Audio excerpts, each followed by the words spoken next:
दोस्तों नमस्कार। आज अपन नागरिकता की करंट अफेयर के बारे में बात करेंगे, क्योंकि आजकल जो सबसे बड़ा इश्यू रहा है वो नागरिकता की समसामयिकी रहा है। मतलब सिटीजन की जो करंट अफेयर है वो ही सबसे महत्वपूर्ण टॉपिक रहा है इन दिनों। अभी लॉकडाउन से पहले जो यही एक सबसे बड़ा देश में मुद्दा था, उसके ऊपर हम थोड़ी बात करें, नागरिकता और करंट अफेयर। तो नागरिकता का जो कानून बना था वो 1955 में बना था। 1955 में पहली बार हमारा नागरिकता कानून बना, और नागरिकता कानून बनाने की जो शक्ति है वो संसद को है। संसद को नागरिकता कानून बनाने की शक्ति है। नागरिकता में जो भी कानून बनाता है वो संसद बनाती है, संसद बनाती है।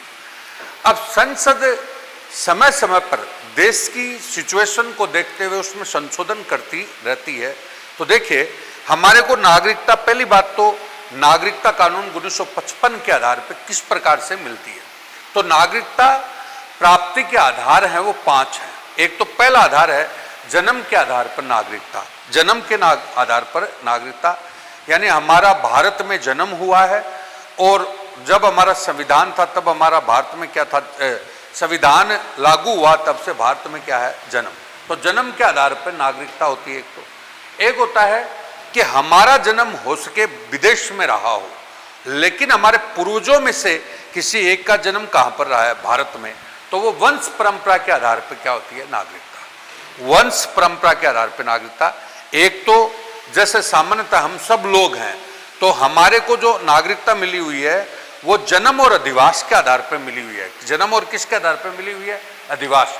जन्म और अधिवास से तात्पर्य हो गया कि हमारा जन्म भी यहाँ पर हुआ है और हमारे पूर्वजों का यहाँ पे स्थायी निवास भी है। तो पहला जो पॉइंट है वो तो जन्म के आधार पर क्या है, नागरिकता। दूसरा पॉइंट ये होता है, जैसे कुछ लोग विदेश में चले गए और विदेश में बच्चे का जन्म हो गया, लेकिन उनके माता पिता मूलतः कहाँ के हैं, भारत के हैं। तो भारत के, तो उनमें वंश के आधार पर भी उस बच्चे को नागरिकता मिलेगी, क्योंकि उनके माता पिता भारत में है, लेकिन वो काम के लिए मान लो विदेश गए और वहां पर मान लो बच्चे का क्या हुआ है, जन्म हुआ है, और वहां पे वो पढ़ाई भी कर रहा है, तो भी वो यहाँ की नागरिकता ले सकता है। तो वंश परंपरा के आधार पर भी हमारे को नागरिकता प्राप्त होती है। तीसरी नागरिकता है, हम पंजीकरण भी कोई करवा सकता है, रजिस्ट्रेशन के आधार पर भी नागरिकता मिल सकती है। रजिस्ट्रेशन का आधार क्या है, तो देखिए, कोई भी व्यक्ति अगर रजिस्ट्रेशन कराएगा नागरिकता के लिए, तो नागरिकता के लिए सबसे पहले रजिस्ट्रेशन कराएगा तो उसको जब वो प्रार्थना पत्र प्रस्तुत करेगा तब से वो 5 वर्ष पूर्व भारत में रह रहा हो, 5 वर्ष पहले से भारत में रह रहा हो, 5 वर्ष पूर्व तक भारत में रह रहा हो। दूसरा पॉइंट है भारतीय मूल के लोग। भारतीय मूल के लोग जो मतलब जब भारत विभाजित नहीं हुआ था उससे पहले कोई भी व्यक्ति भारत में रह रहा हो, मतलब भारत में रह रहा हो।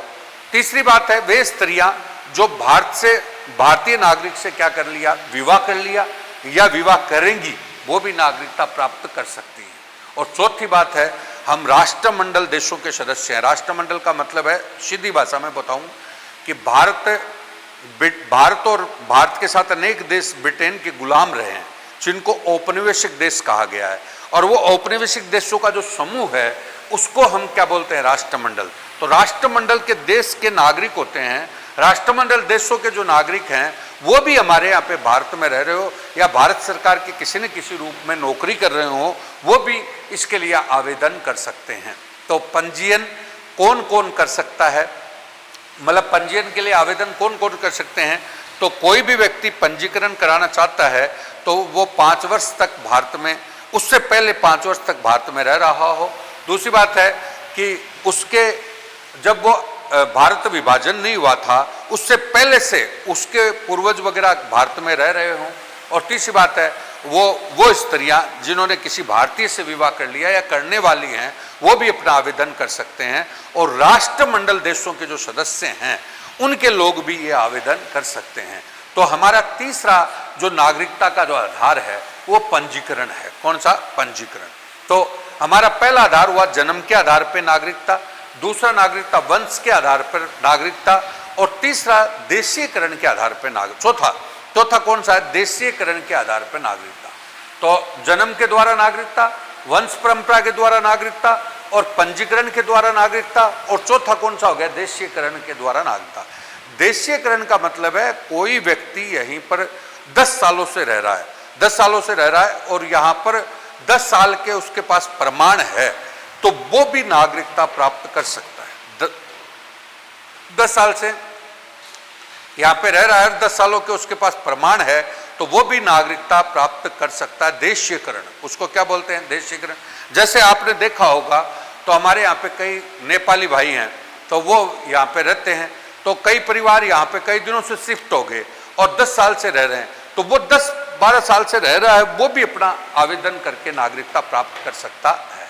और पांचवी बात, जो अंतिम बात है, कि हमने भारत का जो अर्जित भूभाग है, अर्जित भूभाग का मतलब है भारत क्या है बोलो, तो भारत राज्यों का, संघ शासित प्रदेशों का एवं अर्जित प्रदेशों का क्या है, संघ। अर्जित का मतलब है भारत जब आजाद हुआ था, भारत जब आजाद हुआ था तब उसके बाद भारत में कौन कौन से क्षेत्र शामिल हुए, तो आपको पता ही है, गोवा और दमनदीप थे, ये पुर्तगालियों के अंडर में थे। सिक्किम जो था, यहाँ पर राजतंत्र शासन था, और पांडिचेरी जो था वो फ्रांसीसियों के पास था।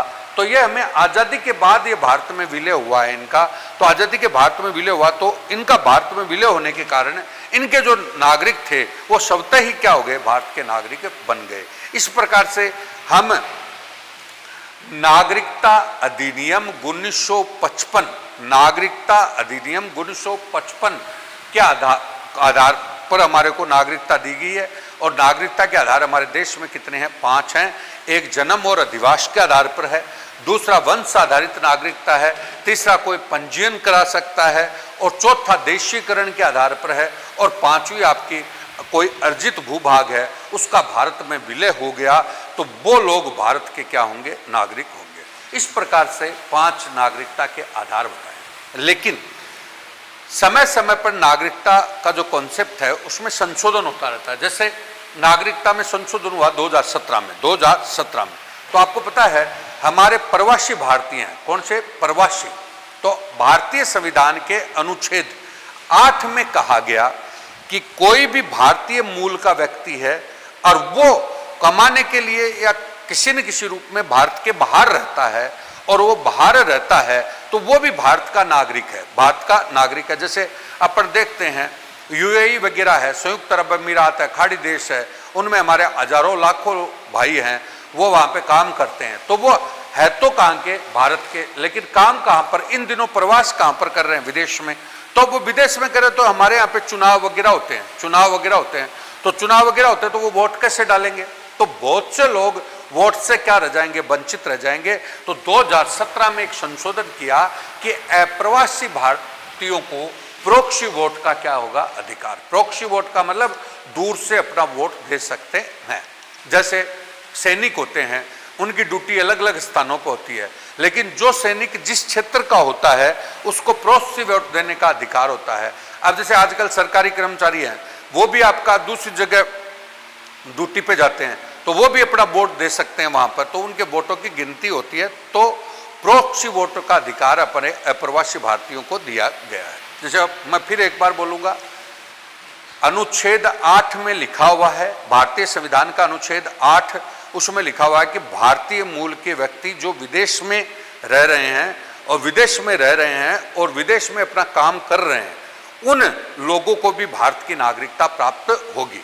तो मैंने बताया कि हमारे अरब कंट्री, अमेरिका वगैरह है, वहाँ पे लाखों लोग हमारे काम करते हैं, तो वो लोगों का आना जाना रोजाना संभव नहीं है, तो वो लोग चुनाव के समय अपना प्रोक्सी वोट दे सकते हैं।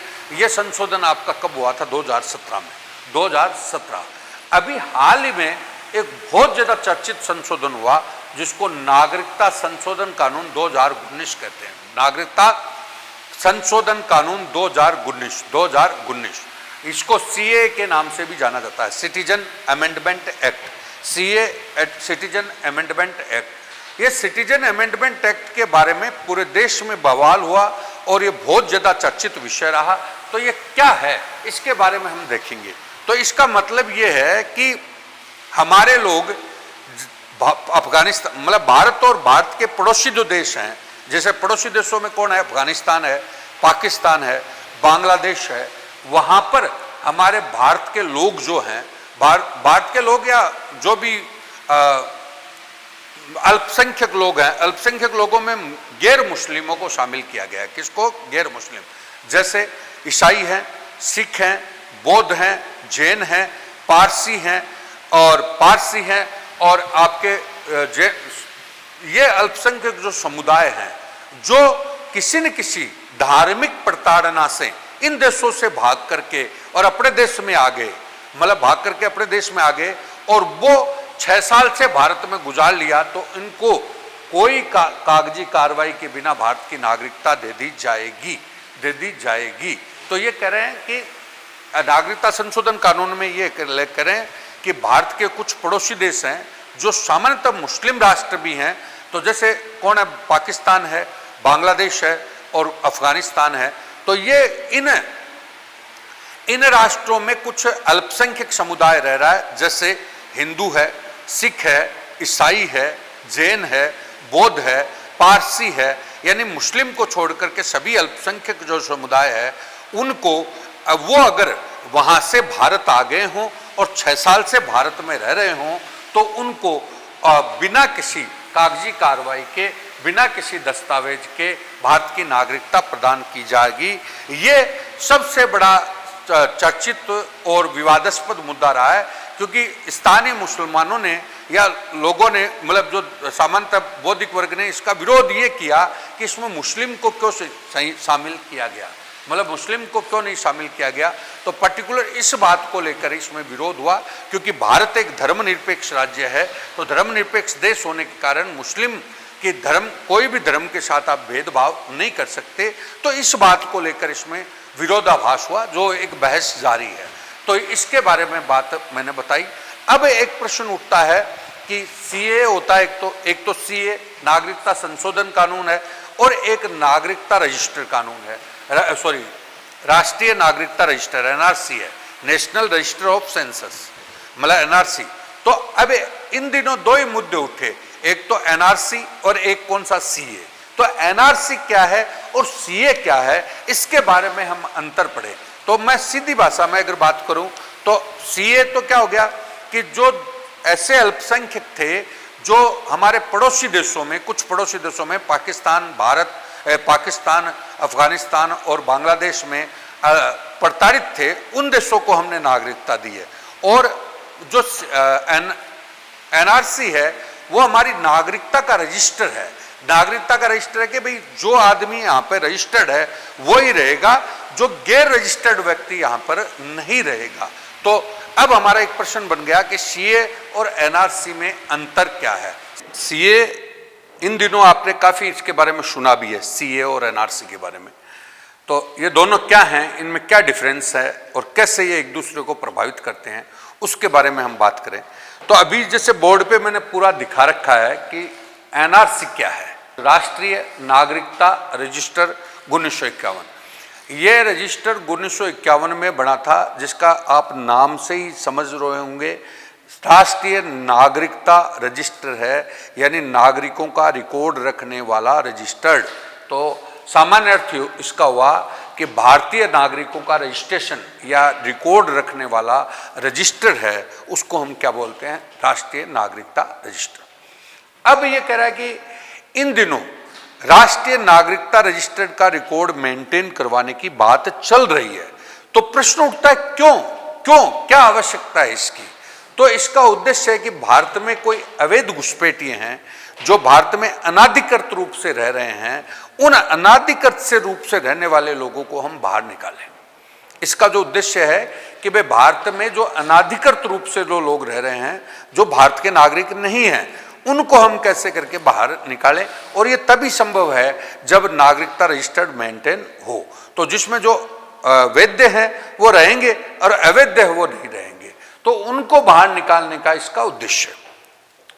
इसकी शुरुआत अभी हुई सर्वोच्च न्यायालय ने, सर्वोच्च न्यायालय के निर्देश पर इसकी नागरिकता रजिस्टर बनने की जो शुरुआत हुई वो कहाँ पर हुई, असम से। कहाँ से हुई, असम। तो अभी पुनः नागरिकता एनआरसी जो लागू की गई, एनआरसी का काम शुरू हुआ, वो कहां पर हुआ? असम में। असम में सर्वोच्च न्यायालय के निर्देश के बाद शुरू हुआ कि आप नागरिकता रजिस्टर को मेंटेन करवा सकते हो। अब प्रश्न उठता है कि असम में क्यों हुआ? असम में क्यों हुआ? तो ये हिस्ट्री है असम की, उसके बारे में हम थोड़ा बात करें कि कैसे कैसे ये प्रॉब्लम आई और कैसे हमें जरूरत पड़ी और किस टाइप से हम पूरे देश में एनआरसी को लागू करना चाहते हैं। तो देखिए, 1905 में आपने देखा तो लॉर्ड कर्जन ने बंगाल का विभाजन किया था। बंगाल का क्या किया था? विभाजन। अब बंगाल का विभाजन जो किया, उस विभाजन के बाद उसमें पूर्वी बंगाल और असम को मिलाकर एक प्रांत बना दिया था। पूर्वी बंगाल और असम को मिलाकर के एक राज्य बना दिया था। बंगाल का विभाजन किया तो एक तो पूर्वी बंगाल, एक कौन सा? पश्चिम बंगाल, और पूर्वी बंगाल के साथ किसको मिला दिया? असम को मिला दिया और एक प्रांत बना दिया। समझ गए? पूर्वी बंगाल और कौन सा? असम। अब हम बात करना चाह रहे हैं कि जब हमारा देश आजाद हुआ तो भारत और पाकिस्तान के रूप में भारत का बंटवारा हुआ। तो बंटवारा हुआ तो एक प्रॉब्लम आई कि आपको पता है पाकिस्तान दो भागों में था। इधर वाला पाकिस्तान पश्चिमी पाकिस्तान और इधर वाला पाकिस्तान कौन सा? पूर्वी। पूर्वी पाकिस्तान आज का क्या हो गया? बांग्लादेश हो गया। पूर्वी पाकिस्तान आज का क्या हो गया? बांग्लादेश। तो इसमें बंटवारे के टाइम पर यह आया कि असम को कहीं बांग्लादेश मतलब पूर्वी पाकिस्तान में शामिल न कर दिया जाए। असम को कहीं पूर्वी पाकिस्तान में शामिल न कर दिया जाए। तो जब देश का बंटवारा हुआ तो भी ये डर पैदा हो गया कि कहीं ये पूर्वी पाकिस्तान से जोड़कर भारत से अलग न कर दिया जाए। इसलिए उस समय गोपीनाथ बारदोली, गोपीनाथ कौन थे? बारदोली, उसके नेतृत्व में एक विरोध हुआ। तब असम अपनी रक्षा करने में क्या रहा? सफल रहा। लेकिन मुस्लिम बाहुल्य क्षेत्र था सिलहट। कौन सा? सिलहट। उस सिलहट को पूरी पाकिस्तान में मिला दिया, जो आज बांग्लादेश का भाग है। लेकिन असम भारत का राज्य बन गया 1950 में। असम भारत का राज्य कब बना? 1950 में। तो ये प्रॉब्लम आई। तो असम 1950 में भारत का राज्य बना, तो 51 में रजिस्टर बना था अपना जनगणना के बाद। एनआरसी 1951 की जनगणना के बाद शुरू किया गया। तब इसमें असम के लोगों को क्या कर दिया? शामिल कर दिया। तो यहां तक कोई प्रॉब्लम नहीं है। तो एक फेज तो इसका ये होता है। एक फेज मैं बता रहा हूं, 1905 में बंगाल का विभाजन हुआ, तब पूर्वी बंगाल का हिस्सा किसको बनाया गया था? असम को। बाद में हमारे भारत और पाकिस्तान का विभाजन हुआ, तब मतलब यहां पे सोचा गया कि पूर्वी बंगाल का हिस्सा अगर असम को बना दिया गया तो असम पाकिस्तान में जा सकता है। तो उसका विरोध गोपीनाथ बारदोली ने किया। तो बारदोली ने किया, तब सिलहट तो किस में मिला दिया? पाकिस्तान में मिला दिया, लेकिन असम भारत का हिस्सा बन गया। इस प्रकार से असम को भारत में आ गया और असम का मतलब रिकॉर्ड भी नागरिकता रजिस्टर में डाल दिया। यहां तक कोई प्रॉब्लम नहीं है। अब प्रॉब्लम एक और आई, समस्या का जो पुनरुद्धार हुआ। आपको पता है इधर पूर्वी पाकिस्तान है, इधर पश्चिमी पाकिस्तान है। पश्चिमी पाकिस्तान और पूर्वी पाकिस्तान की सांस्कृतिक विभेद है और भौगोलिक स्थिति भी एक दूसरे से काफी दूर है, इसलिए इनमें काफी अत्याचार हुए। पूर्वी पश्चिमी पाकिस्तान के द्वारा पूर्वी पाकिस्तान पर काफी अत्याचार किए गए। तब भारत इसके बीच में आया और भारत और पाकिस्तान के बीच में 1971 की लड़ाई हुई। 1971 और 1971 की लड़ाई से भारत के प्रयासों से पूर्वी पाकिस्तान पश्चिमी पाकिस्तान से अलग हो गया और वो पूर्वी पाकिस्तान क्या बना था? बांग्लादेश। क्या बना था? बांग्लादेश। अब उस समय जो लड़ाई हुई थी, तब पूर्वी पाकिस्तान के जो लोग थे वो शरणार्थी के रूप में भारत आ गए थे। शरणार्थी के रूप में कहां पर आ गए थे? भारत। अब शरणार्थी के रूप में वो भारत आए, तब वो लोग बांग्लादेश बनने के बाद कुछ लोग तो वापस चले गए, कुछ लोग तो वापस चले गए, लेकिन कुछ लोग यहाँ पे भारत में रह गए। कुछ लोग भारत में रह गए और असम में स्थापित हो गए। अब वो लोग असम में यहाँ पे रह गए, जिसका असम में विरोध हुआ। तब सर्वोच्च न्यायालय ने कहा कि असम में नागरिकता रजिस्टर को मेंटेन किया जाना चाहिए और जो अवैध लोग हैं उनको वापस भेजा जाए और जो वैध हैं उनको कोई परेशान नहीं किया जाए। तो इसके बारे में ये बात शुरू हुई। अब असम में नागरिकता रजिस्टर की बात शुरू हुई तो पूरे देश में गृह मंत्री ने कहा कि भाई पूरे देश में इसको नागरिकता रजिस्टर को हम लागू करवाएं, क्योंकि जो घुसपैठी हैं, जो बांग्लादेश से आए हुए थे उस समय, या पूर्वी पाकिस्तान से आए हुए थे या पश्चिमी पाकिस्तान से आए हुए थे, तो वो हो सकता है पूरे देश में भी फैले हुए हो। तो एक बार हम घुसपैठियों की तहकीकात करें और नागरिकता रजिस्टर को पुनः मेंटेन करवाएं। तो इस समय इस बात को लेकर के एक बहुत बड़ा बहस का मुद्दा है। तो अब अपन पढ़ेंगे कि एनआरसी से कौन तो प्रभावित होगा और कौन प्रभावित नहीं होगा, और एनआरसी और सीए में क्या अंतर हो सकता है। अब मैं ये कहना चाहूंगा कि एक बार मैंने पूरा बोर्ड पे एनआरसी के बारे में पूरा लिखा है, तो आप चाहो तो अपना स्क्रीनशॉट ले सकते हो 2 मिनट सेकंड के लिए, तो इसको देख सकते हैं पूरा का पूरा। और फिर अपन वापस एक टॉपिक शुरू कर रहे हैं, वो टॉपिक है एनआरसी से कौन प्रभावित होगा और एनआरसी और सीए में क्या अंतर है। तो हमारे को सबसे पहली मदद ये मिलेगी कि अवैध रूप से जो भारत में रह रहे हैं, अवैध रूप से भारत में जो लोग रह रहे हैं, उनको बाहर निकालने में मदद मिलेगी अगर एनआरसी पूरे देश में करवाई जाती है। तो दूसरी बात इसमें आ रही है कि एनआरसी अगर पूरे देश में करवाई जाती है तो सीएए पर इसका क्या प्रभाव पड़ेगा। तो नागरिकता संशोधन कानून जो सीएए है के बाद, नागरिकता संशोधन कानून सीएए लागू हो गया।